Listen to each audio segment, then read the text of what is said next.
বিড়ালের প্রধান খাবার নাকি হাড্ডি, বিড়াল পালা নাকি হারাম, আমাদের ইসলামে নাকি বিড়াল পালা নিষেধ। এই ধরনের কমেন্ট আমার দুদিন ধরে আসতেছে। তো আমি আদিবাত হার মানার পাত্রী না, আমিও কমেন্ট করে যাব। আপনারা যতই আজে বাজে কমেন্ট করেন না কেন, আমি জানি যারা কমেন্ট করতেছেন তারা একজনও বিড়াল পালেন না, তাদের কোনো ধারণাই নাই বিড়ালের বিষয়, এর জন্য উল্টোপাল্টা কমেন্ট করতেছেন। এক মহিলা আমাকে কমেন্ট করছে, আমি খেতে পারি না আবার বিড়ালকে খাওয়াবো।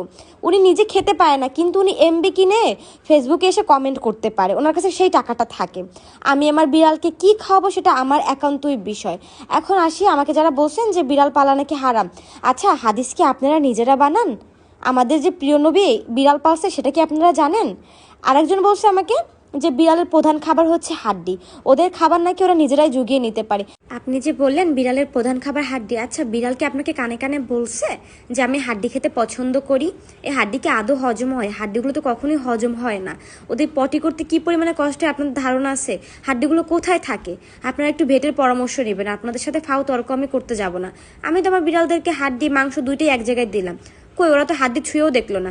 আপনি ওই রকম, ওরা কখন হাড্ডি খায়? না পেরে হাড্ডি খায়, যখন টোটালি খাবার না পায় তখনকার ওরা হাড্ডি খায়। তো এই ধরনের কমেন্ট করা না বাদ দেন। আবার আমাকে বলতেছেন এতিমকে খাওয়াইতে, এটা আমার ক্যাট গ্রুপ, এখানে কি আমি মানুষের খাওয়ানোর ভিডিও দিব?